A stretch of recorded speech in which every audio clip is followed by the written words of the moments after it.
अभ्यासी YouTube channel में सभी मित्रों का स्वागत है। सभी वीडियो को मैंने दिन के हिसाब से बनाया है, तो आपको विनती है कि मेरी चैनल में प्लेलिस्ट में देखकर वीडियो को दिन के हिसाब से क्रम अनुसार ही देखें, तो ये विषय समझना आपके लिए आसान हो जाएगा। और चैनल को सब्सक्राइब और वीडियो को लाइक जरूर कर दे। चलिए तो विषय को आगे देखें। तो આજના વિડીયોની અંદર આપણે એરેઝ વિશે જોવા માંગીએ છીએ, જેમ કે એનસીસીની અંદર આપણે જે એરેઝ વાપરતા હતા એ જ રીતે આપણે C++ની અંદર પણ એરે વાપરવાનો છે, પણ એનો એક નાનો પ્રોગ્રામ જોઈશું અને એની સાથે સાથે આપણે કોન્સ્ટ કીવર્ડ છે કઈ રીતે વાપરવું એ જોવા માંગીએ છીએ। તો આપણે કોડ બ્લોક આઈડી પહેલાં ચાલુ કરીશું અને આપણે 17 નંબરનો પ્રોગ્રામ અહીંયા ચાલુ કરીશું। તો 17 નંબરનો પ્રોગ્રામ એ એરે અને કોન્સ્ટ જે કીવર્ડ છે એની માટે બનાવવામાં આવેલો છે। કોન્સ્ટ એ કોન્સ્ટન્ટ વિશે બતાવે છે। તો અહીંયા એક કોન્સ્ટન્ટ નામનો નવો કીવર્ડ છે કે જેની અંદર જો તમે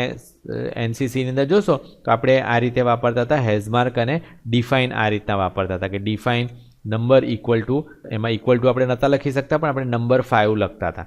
તો આ રીતે આપણે વાપરતા હતા કે જેમાં કોઈ પણ ડેટા ટાઈપ આપણે વાપરી નહોતા શકતા। ડિફાઇન નંબર 5 વાપરતા, એટલે પછી અહીંયા ગમે તે આપણે નંબર વાપરીશું તો એ 5 તરીકે લેવામાં આવશે, પણ એની કોઈ ડેટા ટાઈપ આપણે ફિક્સ નથી કરી શકતા। જેમ કે મારે જો કોઈ કેરેક્ટરમાં જોઈતું હોય તો આપણે નહોતા ડિક્લેર કરી શકતા, ઇન્ટીજરની અંદર ફ્લોટની અંદર આપણે નહોતા ડિક્લેર કરી શકતા, અને એટલા માટે આ ડિફાઇન આપણે હવે નથી વાપરતા, પણ એને બદલે આપણે કોન્સ્ટ વાપરીએ છીએ। કોન્સ્ટ એટલે કે કોન્સ્ટન્ટ, અને કોન્સ્ટ ઇન્ટીજર નંબર ઇક્વલ ટુ 5 એવું લખીએ એટલે આપણે આ નંબર નામનો વેરિયેબલ ડિક્લેર કર્યો અને એને આપણે 5 વેલ્યુ આપી, અને એક કોન્સ્ટન્ટ વેલ્યુ છે અને તે પણ ઇન્ટીજર ડેટા ટાઈપની અંદર। કોન્સ્ટન્ટ વેલ્યુ છે કહેવાનો મતલબ એ થાય છે કે એને પાછળથી આપણે બદલી નથી શકતા, એટલે હું પાછળથી આવો કમાન્ડ નહીં લખી શકું કે નંબર ઇક્વલ ટુ 20, આ રીતે હું નથી લખી શકતો। જો હું અત્યારે આ પ્રોગ્રામને રન કરવાની કોશિશ કરીશ, સેવ કરીને હું રન કરવાની કોશિશ કરીશ તો મને તરત જ અહીંયા રેડ બતાવે છે અને અહીંયા બતાવે છે, જોવા મળે છે કે આપણે આ રીતે નથી કરી શકતા એવું આપણને તરત જ બતાવી દેવામાં આવે છે। એનો મતલબ એ થાય કે એક વખત આપણે કોન્સ્ટ તરીકે ડિક્લેર કરીએ, કોન્સ્ટન્ટ તરીકે જે પણ વેરિયેબલને ડિક્લેર કરીએ એની વેલ્યુ આપણે બદલી નથી શકતા, જે વેલ્યુ ઉપર લખવામાં આવી હોય એ જ આખા પ્રોગ્રામની અંદર રહે છે। તો આ કોન્સ્ટન્ટનો ઉપયોગ છે, અને એની સાથે સાથે આપણે અહીંયા એરેનો ઉપયોગ બતાવ્યો છે। આપણે જેમ સાદા સીની અંદર વાપરતા હતા એ જ રીતે આપણે એરે, આ સિંગલ ડાયમેન્શનલ એરે છે, મલ્ટીપલ ડાયમેન્શનલ એરે, જ્યાં સુધી 2 ડાયમેન્શનલ 3 ડાયમેન્શનલ એરે આપણે એ જ રીતે વાપરવાના રહે છે અને એ જ રીતે આપણે ડિક્લેર કરવાના રહે છે। તો અહીંયા આપણે સિંગલ ડાયમેન્શનલ એરે ડિક્લેર કર્યો કે કોન્સ્ટન્ટ નંબર 5 લીધા, એટલે આપણે 5 આઇટમ લીધી અને એ 5 આઇટમની અંદર આપણે 10, 8, 12, 15 અને 6 એવું સ્ટોર કર્યું। અને એ જ રીતે અહીંયા આપણે જોઈએ તો અહીંયા આપણે કોસ્ટ નામનો એક બીજો વેરિયેબલ લીધો, એ પણ આપણે 5 ડિક્લેર કર્યું ને એની અંદર આપણે આ વેલ્યુઝ આપણે સ્ટોર કરી, અને ત્યાર પછી આપણે વિડ્થ ઓપરેટર યુઝ કરેલું છે। અહીંયા આ સેટ ડબલ્યુની જગ્યાએ આપણે વિડ્થ પણ વાપરી શકીએ, તો એ પણ અહીંયા એક બતાવવામાં આવેલું છે, તો એ પણ તમે વાપરી શકો કે સી આઉટ વિડ્થ આપણે 5 લીધી અને આઇટમ્સ આપણે પ્રિન્ટ કર્યું। સી આઉટની વિડ્થ આપણે 8 કરી અને આપણે કોસ્ટ C++ની અંદર જાણો છો કે આપણે પહેલાં અહીંયા /t વાપરતા હતા, પણ હવે /t અને /n આપણે અહીંયા નથી વાપરતા, એને બદલે આપણે આ વિડ્થ અથવા તો સેટ ડબલ્યુ જે અગાઉના વિડીયોમાં આપણે જોઈ ગયા એ આપણે વાપરી શકીએ છીએ।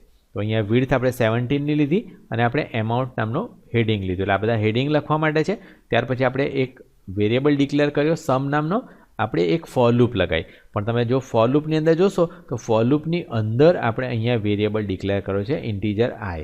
હવે આ રીતે ડિક્લેર કરવાનો ફાયદો એ છે કે આ જે કર્લી બ્રેકેટ છે એની બહાર નીકળશે એટલે ઓટોમેટિકલી આ વેરિયેબલ ડિલીટ થઈ જશે। જ્યારે સાદા સીની અંદર એવું થતું હતું કે આપણે ઉપર જ બધા અહીંયા વેરિયેબલ ડિક્લેર કરતા હતા, એટલે આખો પ્રોગ્રામ જ્યાં સુધી પૂરો ના થાય ત્યાં સુધી આ આઈ વેરિયેબલ મેમરીની અંદર પડી રહેતો હતો, અને આઈ વેરિયેબલની આપણે ના જરૂર હોય તેમ છતાં પણ એ મેમરીને વાપર્યા કરતો હતો। જ્યારે એને બદલે અહીંયા એવું થાય છે કે આ બ્લોક જેવો કમ્પ્લીટ થશે એવો આ વેરિયેબલ ડિલીટ થઈ જશે, અને એની અંદર આપણે આ રીતે એરેને વાપરેલું છે। તો જો હું આનું ડાયરેક્ટલી આઉટપુટ બતાવું, કારણ કે આપણે એરે વિશે ઓલરેડી જાણીએ છીએ એટલે આપણે એનું આઉટપુટ જોઈએ કે સેવ કરીને આપણે જો અને રન કર્યું તો આ રીતે આપણે જોવા મળે છે કે આઇટમ્સ, અને આપણને 10 જોવા મળે છે, કોસ્ટ કરીને આપણે 75 જોવા મળે છે, અને બંનેનું મલ્ટીપ્લાય કરી અને આપણને એમાઉન્ટ જોવા મળે છે આ રીતના, અને નીચે આપણને ટોટલ જોવા મળે છે। તો આ રીતે આપણે એક ટેબલ જેવું પ્રિન્ટ કરવું હોય તો એની માટે આપણે આ વિડ્થ ફંક્શન યુઝ કરી શકીએ, આપણે કોન્સ્ટન્ટ યુઝ કરી શકીએ અને આપણે એરેઝનો ઉપયોગ કરી શકીએ. તો જેવી રીતે આપણે સાદા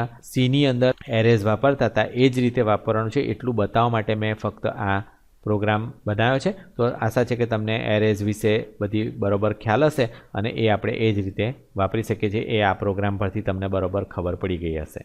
ये वीडियो देखने के लिए आभार। अगर आप कंप्यूटर के एकदम नए और एडवांस टॉपिक पर वीडियो देखना चाहते हैं तो ये वीडियो को लाइक करके चैनल को सब्सक्राइब कर लें। चैनल आगे बढ़ेगी तभी हम नए मुफ्त वीडियो अपलोड कर सकेंगे। आशा है कि आप लाइक, शेयर और सब्सक्राइब जरूर करेंगे। अगर आप ये वीडियो में इस्तेमाल होने वाली पीडीएफ फाइल व्हाट्सएप पर खरीदना चाहते हैं तो ये लिंक को देखें।